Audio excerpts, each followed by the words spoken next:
America అధ్యక్ష ఎన్నికల్లో Donald Trump చేతిలో కమలా హారిస్ ఎందుకు ఓడిపోయారు? డెమోక్రటిక్ పార్టీ తాజాగా విడుదల చేసిన 192 పేజీల ఎన్నికల విశ్లేషణ నివేదికలో ఆసక్తికర విషయాలు బయటపడ్డాయి.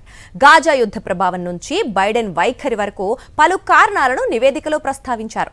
అయితే నివేదికలోనే అనేక లోపాలుండడం కూడా మరో వివాదంగా మారింది. అసలు కమలా ఓటమికి కారణాలేంటి? ఈ స్పెషల్ రిపోర్ట్లో చూద్దాం. 2024 అమెరికా అధ్యక్ష ఎన్నికల్లో కమలా హ్యారిస్ ఓటమి డెమోక్రటిక్ పార్టీకి భారీ షాక్ ఇచ్చింది. ఎన్నికలు ముగిసి దాదాపు 2 ఏళ్ల తర్వాత పార్టీ విడుదల చేసిన ఎలక్షన్ అటాప్సీ నివేదికలో కీలక కారణాలు వెలుగులోకి వచ్చాయి. ప్రధానంగా కమలా హ్యారిస్ తన సొంత రాజకీయ దృక్పథాన్ని ప్రజల్లో బలంగా తీసుకెళ్లలేకపోయారు అని నివేదిక పేర్కొంది.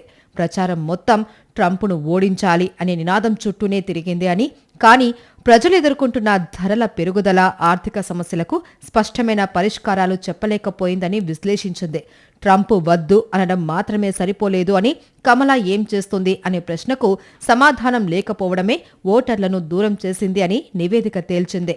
అయితే నివేదికలో అందర్నీ ఆశ్చర్యపరిచిన అంశం గాజా యుద్ధంపై పూర్తిగా మౌనం.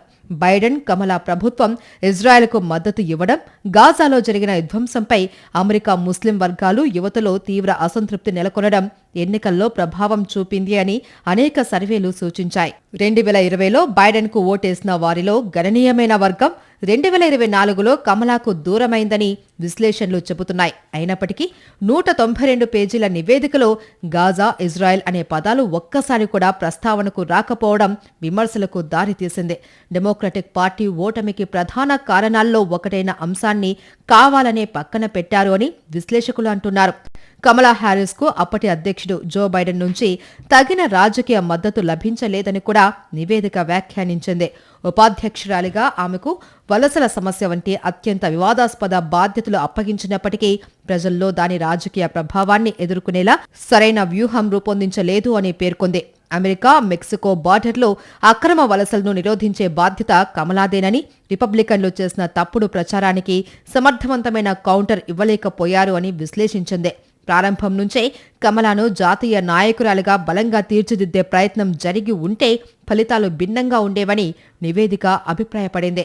ఇక ఎన్నికల చివరి దశలో ట్రాన్స్జెండర్ ఖైదీలకు లింగ మార్పిడి శస్త్రచికిత్సలపై కమలా చేసిన వ్యాఖ్యలను ఉపయోగిస్తూ ట్రంప్ ప్రచార బృందం విడుదల చేసిన ప్రకటన అత్యంత ప్రభావవంతంగా పనిచేసిందని నివేదిక పేర్కొంది.